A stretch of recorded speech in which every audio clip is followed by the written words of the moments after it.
Assalamualaikum warahmatullahi wabarakatuh. Selamat pagi sahabatku semuanya. Selamat berjumpa kembali di channel SK TV Net.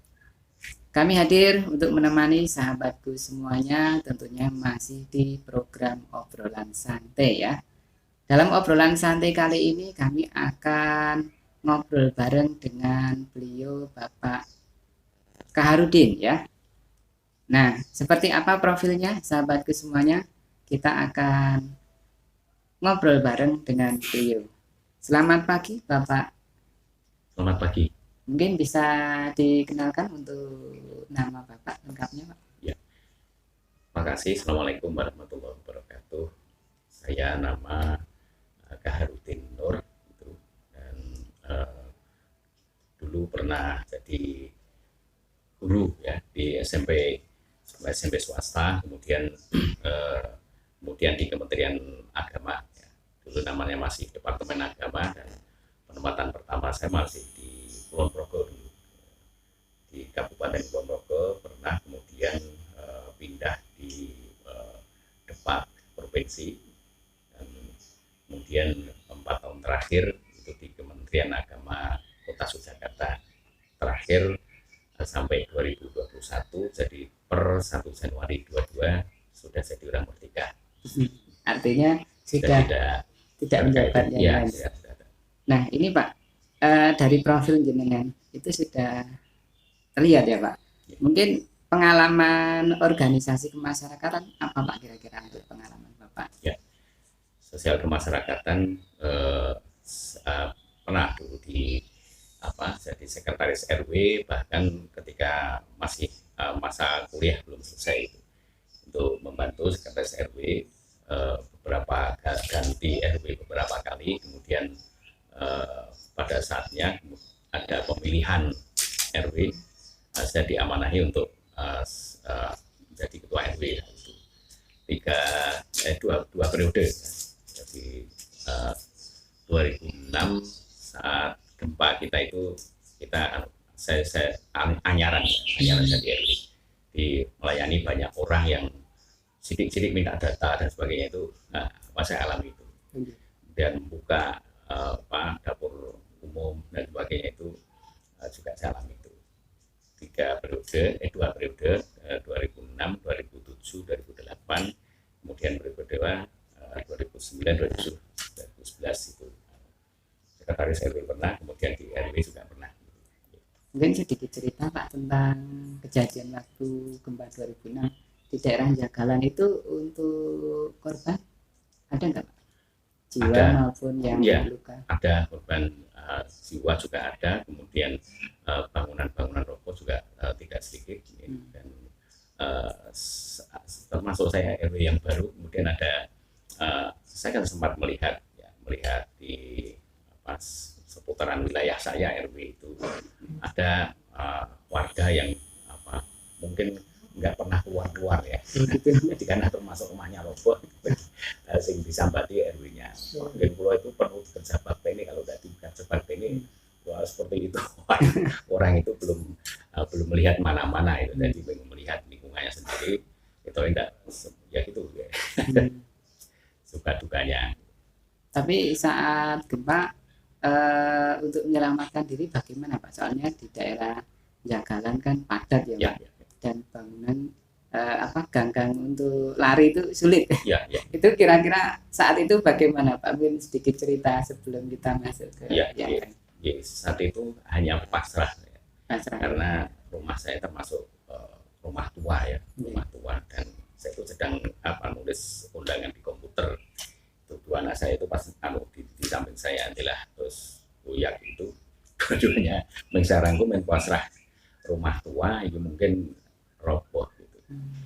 Cuma karena rumah dulu dan pinggir jalan itu rumah-rumah dulu konon temboknya kandel-kandel, temboknya setengah meteran, jadi belum ada besi-besi.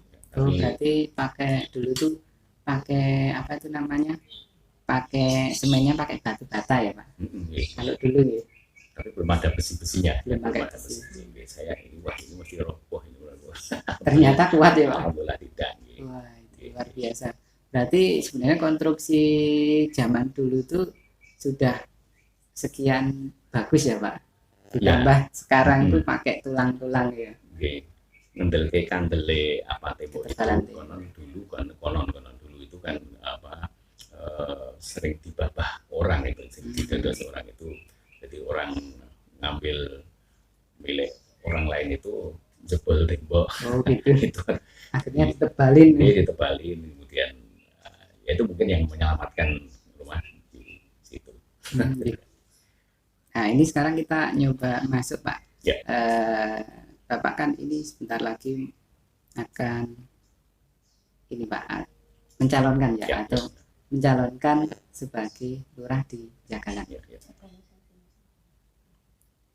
Sebelumnya ini sebelum masuk ya Pak, Ya. organisasi masyarakat selain jadi RW terus jadi apa tadi itu apa Pak yang lain Pak? Ya, di Ketakmiran saya juga ke lingkungan dekat Masjid Besar Mataram juga keseharian juga sama di itu, kemudian ikut di pengurusan takmir ya. Gonta ganti posisinya jadi seksi pendidikan dan semacam itu. Di samping itu juga di Perserikatan Muhammadiyah saya juga ikut di ranting, kemudian di cabang ya. Itu aja. Terus ini dorongan Bapak atau respon masyarakat untuk Bapak mencalonkan diri sebagai lurah itu bagaimana Pak respon masyarakat? Ya, pertama motivasi saya itu jadi pendaftaran calon lurah itu kan sampai 15 Juli waktu itu ya, ditutup 15 Juli. Sampai dengan 15 Juli itu ternyata baru satu pendaftar ya, satu calon. Kemudian kan tidak bisa langsung ditetapkan ya, kalau ada calon kemudian belum ada yang lain terus tidak bisa ditetapkan. Jadi tidak bisa lawan kotak kosong gitu. Sehingga pendaftaran diperpanjang menjadi 12 sampai dengan 12 Agustus. Nah, nanti kalau sampai 12 Agustus sudah melalui perpanjangan itu tetap hanya satu, itu hanya tetap satu ya. Terus untuk pemilihan lurah di Jagalan ditunda 2 tahun, selama 2 tahun berarti itu lama banget ya Pak? lama, 2 tahun, dan selama 2 tahun itu hanya PLT, pelaksana tugas, mungkin dari kecamatan, mungkin dari kabupaten. Dan beda ketika di PLT dengan ada lurah definitif, itu berbeda. Jadi nanti kebijakan pengajuan anggaran dan sebagainya itu tidak seleluasa ketika ada definitif. Maka kemudian oleh teman-teman banyak didorong untuk biar bisa tarung, nantinya tidak di BLT, tidak di BLT Jagalan itu. Terus didorong untuk dan disupport lah istilahnya, dimotivasi support dan supaya nanti tidak PLT itu. Jadi ya bersama-sama menyelamatkan Jagalan istilahnya itu nanti. Supaya tidak kena BLT ya. PLT gitu. Karena kalau PLT kebijakannya itu berarti seperti dikendalikan ya Pak dari pusat gitu. Jadi masyarakat itu tidak bisa istilahnya maju ya. Dan termasuk juga yang kalau pengajuan anggaran dan sebagainya itu kan menjadi tidak selancar ketika kalau definitif gitu. Berarti Bapak pendaftaran itu nomor urut berapa Pak? Dari pendaftaran. Pendaftarnya urut kedua. Setelah nomor 1 diperpanjang, saya mendaftar untuk biar tidak hanya 1, itu nomor 2. Ternyata ada juga warga lain yang juga mungkin menginginkan untuk supaya tidak 1, supaya biar agak gayeng kira-kira itu. Setelah saya ada lagi nambah lagi ya, akhirnya jadi 3 gitu Pak. Mungkin respon Bapak terhadap kedua calon ya Pak, bukan ketiga tapi kedua calon itu bagaimana? Ada 1, 2, dan 3. Iya. Nah, itu bagaimana Pak? Saya kira dua-duanya positif semua. Artinya untuk memajukan kelurahan Jagalan itu, dan apa masing-masing saya kira juga sudah punya program yang yang dibidik, apa yang mau diprioritaskan dan sebagainya, itu saya kira ada semuanya. Ada.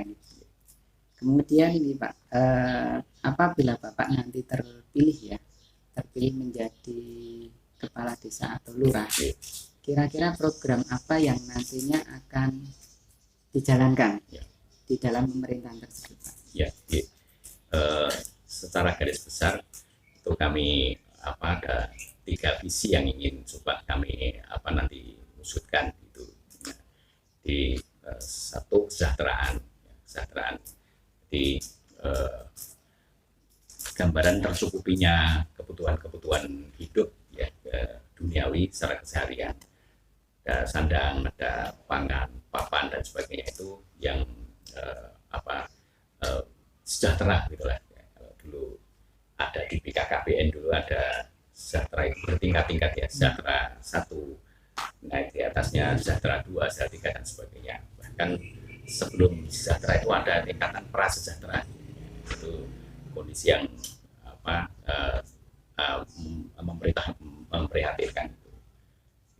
Posisi keadaan lantai masih tanah dan sebagainya itu.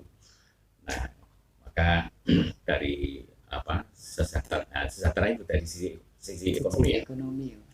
Sisi ekonomi itu nanti kita harapkan yang prasejahtera itu harapannya sudah naik jadi sejahtera 1, yang sejahtera 1 harapannya naik menjadi sejahtera 2 dan seterusnya. Jadi ada peningkatan kesejahteraan itu menjadi prioritas kami itu yang sehingga nanti ada juga misalnya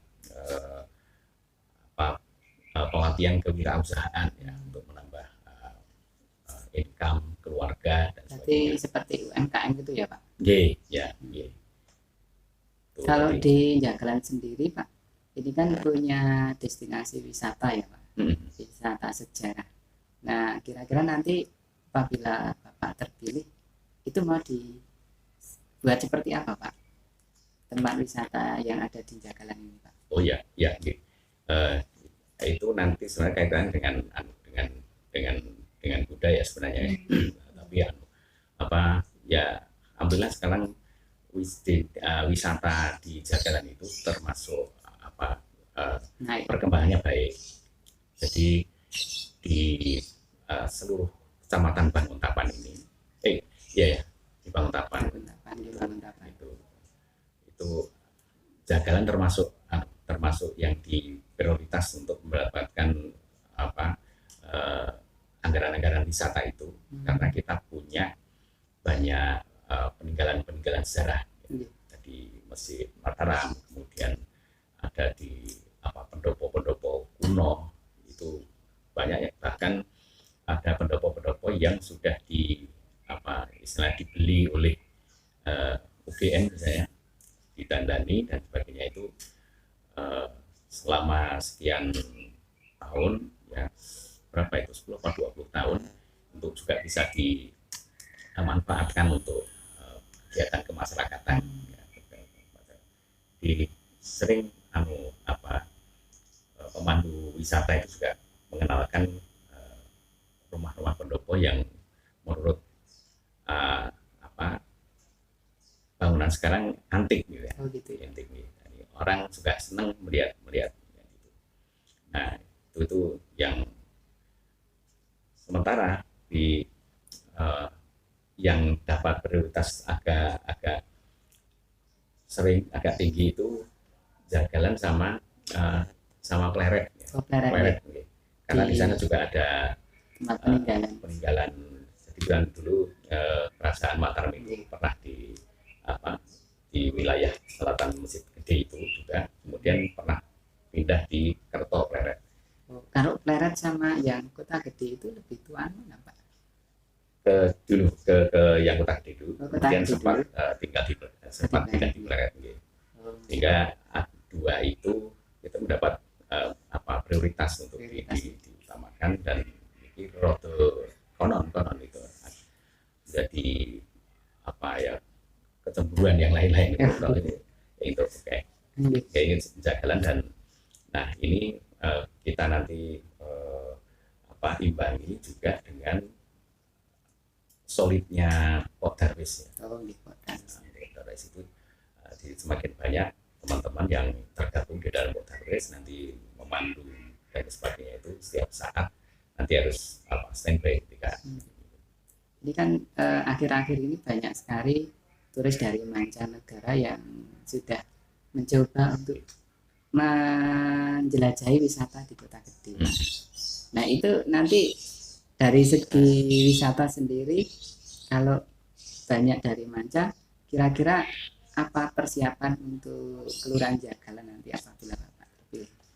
Oh ya, mungkin kita perkuat Podarwisnya, diantaranya juga kalau dirasa perlu nanti juga bahasa asing ya, bahasa asing, sehingga berarti pelatihan bahasa asing, terus peningkatan untuk ini ya Pak, homestay atau apa namanya penginapan. Kalau di Jagalan sendiri untuk penginapan bagaimana?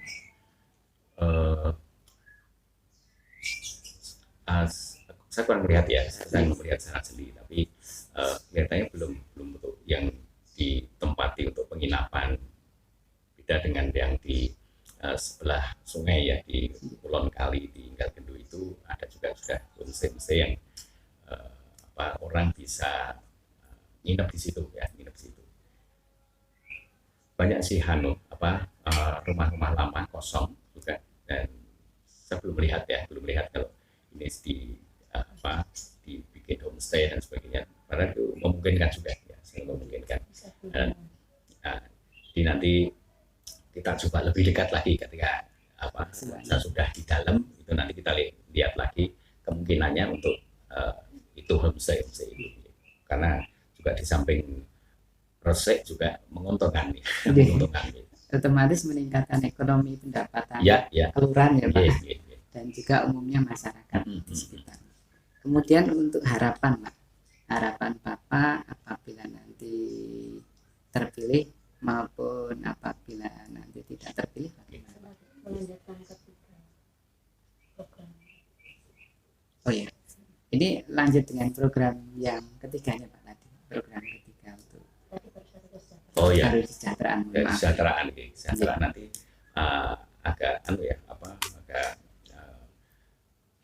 agak luas sebenarnya, dari kesejahteraan dari sisi ekonomi, nanti dari kesejahteraan dari sisi pendidikan, kemudian ada kesejahteraan dari sisi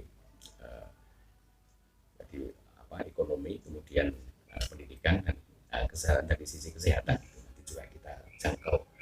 Untuk utamanya kita yang kalau pendidikan misalnya itu yang prioritas kita untuk pendidikan dasar ya, kita harus wajib belajar 12 tahun itu, harapkan warga Jagalan sudah semuanya bisa dijangkau.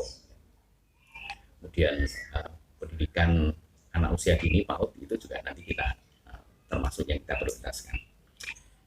Kemudian kesehatan juga kita memberikan prioritas pada balita misalnya ya, ada penimbangan posyandu dan sebagainya, itu kita aktifkan itu, termasuk juga ngaruh E-nya kita terhadap kegiatan lansia ya. Lansia itu kita itu yang kesejahteraan. Kemudian budaya itu tadi sebenarnya ada banyak makna budaya itu ya. Yang pertama nanti yang pelan-pelan kita tanamkan misalnya budaya bersih misalnya, dimulai dari diri kita, dimulai dari lingkungan rumah kita, kemudian lingkungan dasawisma kita, malas jadi kita tidak terbiasa. Jadi budaya bersih itu yang kita coba untuk mewujudkan Jagalan juga bersih, karena juga nanti kaitannya dengan banyak didatangi turis-turis dan sebagainya itu kahanannya bersih, keadaannya bersih, bersih dari budaya bersih, budaya kerja itu juga apa nanti kita tandaskan itu, termasuk budaya kerja yang ketika nanti di kantor ya layanan prima yang kita ingin tonjolkan itu bahwa mungkin kita pernah ya, jangan mungkin juga pernah masuk di satu instansi ketika ada tamu malah kemudian dok mau koran dan sebagainya itu tidak tanggap ya. Jadi responnya cepat ya. Pura-pura WA dan sebagainya itu sudah ketika ada tamu prioritas kita harus hadapi tamu itu tanggap. Tidak ada lagi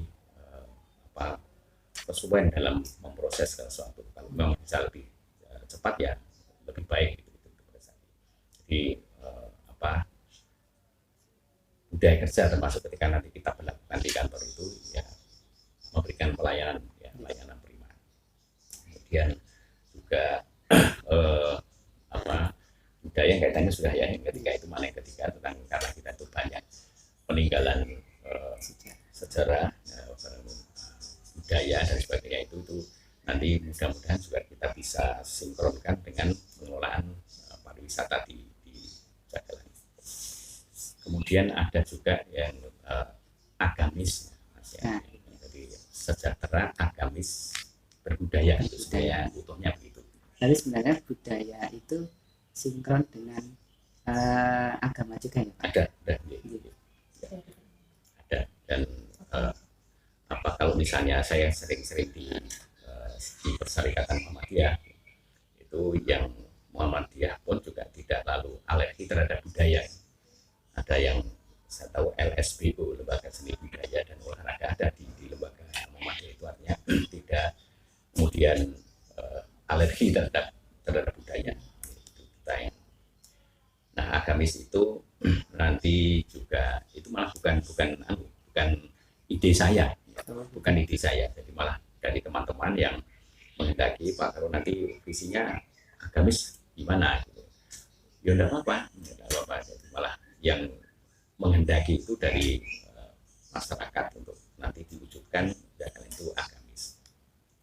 Jadi ya kita mulai nanti dari yang biasa-biasa, yang kecil-kecil, yang mudah-mudah, yang rendah-rendah. Ya, jadi kita terbiasa menikmati anugerahan itu dengan syukur. Nah, jadi, karena meng syukur itu kan kata Allah luar biasa. Wa qalilun min ibadiyas syakur.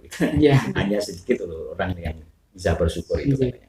Maka ini kita biasakan untuk kita, makanya dalam pertemuan itu mesti diawali dengan syukur alhamdulillah kita sehat, kita cuaca cerah dan sebagainya itu dibiasakan itu yang baik secara pribadi, secara keluarga maupun dalam kelompok itu menjadi hal yang sudah biasa. Kita mau berakhir ya pamit alhamdulillah, kita mau bepergian juga ada mesti kita doa sampai di tempat tujuan kita juga ingat pada Allah dan sebagainya itu satu hal yang nanti pelan-pelan kita wujudkan.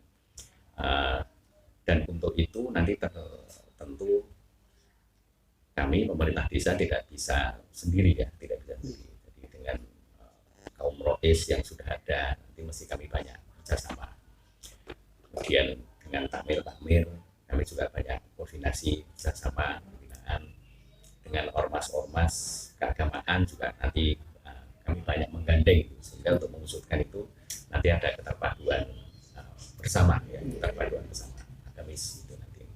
Jadi soalan tadi yang mendasar itu ya kita tempatnya di awal-awal coba. Jadi ketika mendapatkan keberkahan syukur. Ketika mendapat sesuatu yang belum dikehendaki bisa sabar. Dengan sesuatu yang jadi saya ada buku yang judulnya itu setengah sabar setengah syukur gitu. Jadi ibaratnya dua sayap itu nah, kalau sudah terpenuhi sabar dan syukur wah itu sudah satu modal yang luar biasa. Teman-teman dikupas. Oh iya. Ya oke. Itu dua sayap kalau sudah dua-duanya bagus itu insya Allah beragamanya juga bagus. berarti sayapnya bareng-bareng ya Pak? Bareng-bareng ya. Setengah sabar dan setengah bersyukur. Itu luar biasa sekali Ya. Pak. Iya. Terus sedikit Pak, kalau boleh tahu untuk wilayah Jagalan, kalau Bapak sudah tahu, kira-kira luasnya berapa Pak kira-kira? Oh, saya belum pelan itu, belum Belum tahu. sampai ke situ ya. Sumber daya. Kalau sumber dayanya bagaimana Pak, untuk sumber daya masyarakat di Jagalan sendiri Pak? Ya, sumber daya Untuk sistem kelola di kelurahan nantinya Pak? di apa di Pamong atau gimana? Di ini, masyarakat Oke. itu potensinya seperti apa Pak? Potensi di Ya. sumber daya di Jagalan. Dari hal yang kegiatan terakhir yang saya lihat secara pintas ya, kita kemarin ada pasar lawas, mungkin jangan juga besok ada pasar lawas itu kan khususnya untuk masyarakat Jagalan itu sebenarnya yang betulan dan sebagainya itu oh, dan larisnya bukan main ya, larisnya bukan main. Nah itu ternyata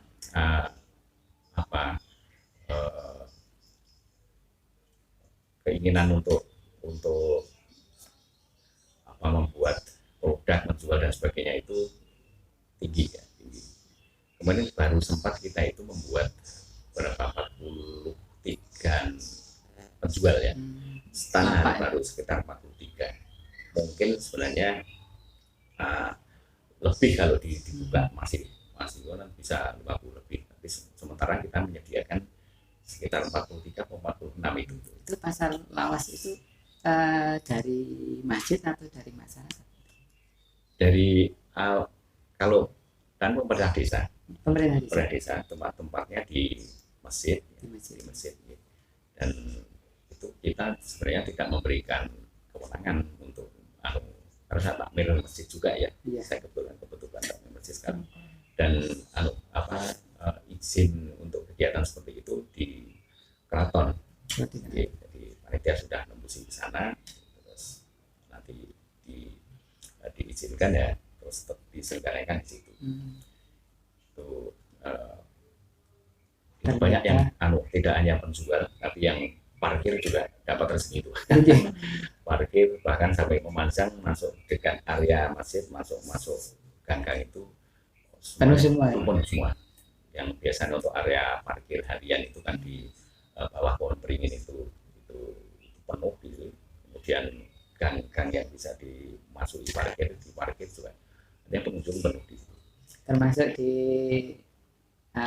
pasar kota gede sendiri ya Pak? Pasar kota gede bahkan macet, hampir selalu macet.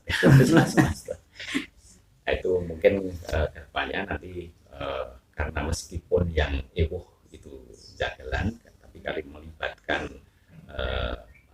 pengguna jalan kota gede, mungkin akan lebih baik kalau nanti ada koordinasi misalnya tingkat polseknya kan. Jadi polsek Panguntapan, polsek kota gede misalnya itu bersama kita, karena kita berada di wilayah perbatasan ya, nanti tidak bisanya kita serahkan ke satu, alangkah lebih baik kan nanti dua. Terus ini Pak, kita masuk ke harapan tadi ya Pak. Tadi sebelum sempat ke respon, untuk harapan Bapak apabila nanti terpilih maupun kalah, kira-kira harapannya apa Pak?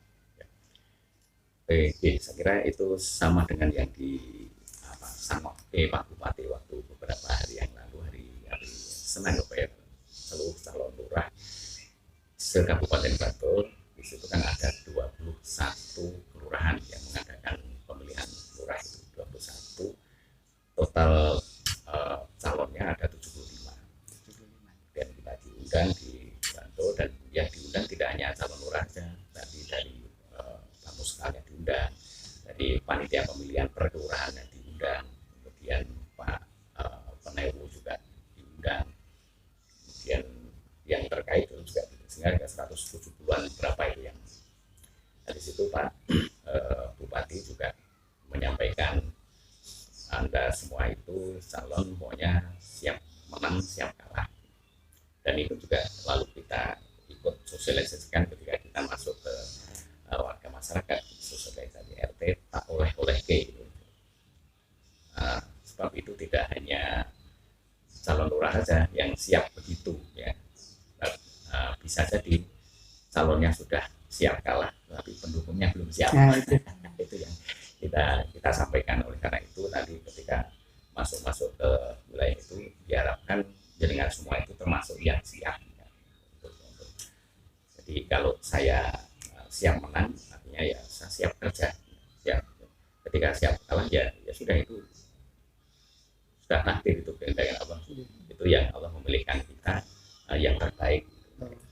Jadi itu yang terbaik, pilihan yang maha kuasa gitu.